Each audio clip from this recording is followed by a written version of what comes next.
Quando nós paramos de supervalorizar o inimigo e focamos a nossa visão em Deus, focamos a nossa visão na mesa do Senhor, onde vem o alimento verdadeiro que sustenta a nossa alma. A segunda coisa que eu entendo aí, eu preciso fazer isto, porque na mesa do Senhor há abundância de alegria. Queridos, escute uma coisa: não existe lugar para tristeza quando nós estamos diante da mesa do Senhor. Não existe lugar para tristeza quando nós estamos diante da mesa do Senhor. Você pode até estar envolvido em situações difíceis e adversas, mas quando você se aproxima da mesa do Senhor, a alegria de Deus enche a sua alma e o seu coração. Há um texto interessante na palavra de Deus, que está, se não me falha a memória, no livro de Esther, no capítulo 9, me perdoe, a partir do verso 20. Vocês se lembram quando Deus deu aquela vitória a Mardoqueu? Mardoqueu estava se vendo numa situação complicada, porque um homem chamado Amã se levantou contra ele, se levantou contra Mardoqueu e contra os judeus que estavam ali no reino de Assuero. E esse Amã foi tomado por uma ira tão grande. Amã era um homem que estava próximo ao rei Assuero, e ele chega para o rei e diz: rei, eu quero aumentar as tuas riquezas, eu quero depositar dinheiro nos teus cofres. E o rei disse: como? Ele disse: o rei me dá permissão para que eu destrua um grupo de pessoas que habitam aqui no seu reino, que não são pessoas confiáveis, e para cada uma delas que eu destruir, eu vou acrescentar alguma coisa no tesouro do rei. Ele diz: tá bom. E Amã começa a perseguir os judeus. Ele queria destruir os judeus, dentre eles Mardoqueu. Quando Mardoqueu soube desta situação, o que é que faz Mardoqueu? Mardoqueu se veste de saco e se coloca à porta da casa real. A intenção de Mardoqueu era chamar a atenção do rei, para que o rei tivesse misericórdia dos judeus. Amã já havia mandado levantar uma forca, onde ele enforcaria Mardoqueu. Mas Mardoqueu vai lá, se assenta à porta do palácio, fica lá sentado, tentando chamar a atenção do rei. Ninguém dá atenção alguma para Mardoqueu.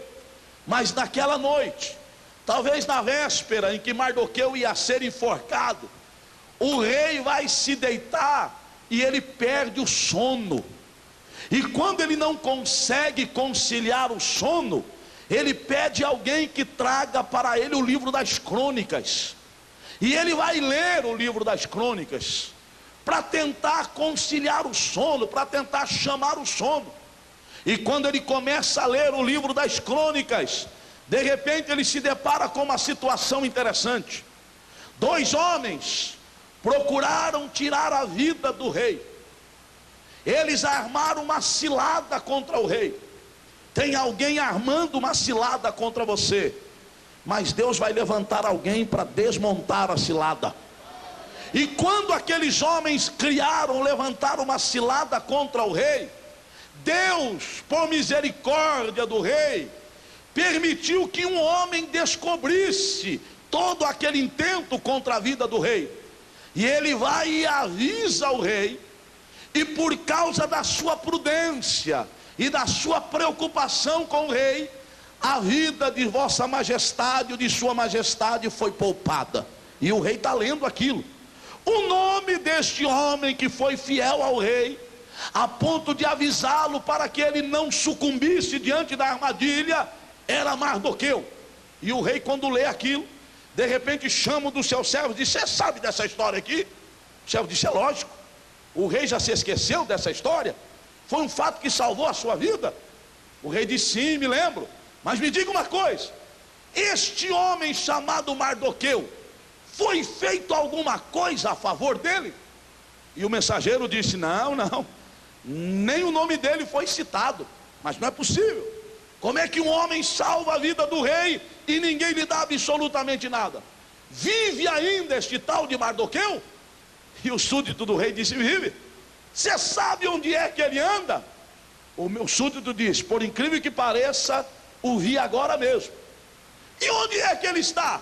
Ele está sentado à entrada do palácio, vestido de saco. O rei disse: não é possível, precisamos fazer alguma coisa por ele. Neste momento, quem é que entra no palácio? O irado Amã, o revoltado Amã, o decidido Amã, decidido a acabar com os judeus e com Mardoqueu. E quando Amã entra, o rei olha para ele e diz: ô Amã, você chegou na hora certa. Você chegou no melhor momento que poderia chegar. Diga uma coisa, Amã, você é um homem em quem eu confio, um homem que está aqui ao meu lado. Eu preciso de uma orientação sua, Amã. Amã diz: pois não, majestade. O que é que a vossa majestade deseja? E aí o rei olhou para ele e disse: eu gostaria que você dissesse para mim o seguinte, ou me desse aqui algum conselho. O que é que o rei deve fazer por um homem de cuja honra ele se agrada? Amã parou e disse: opa, homem de cuja honra o rei se agrada, não pode ser ninguém além de mim. Sou eu esse homem.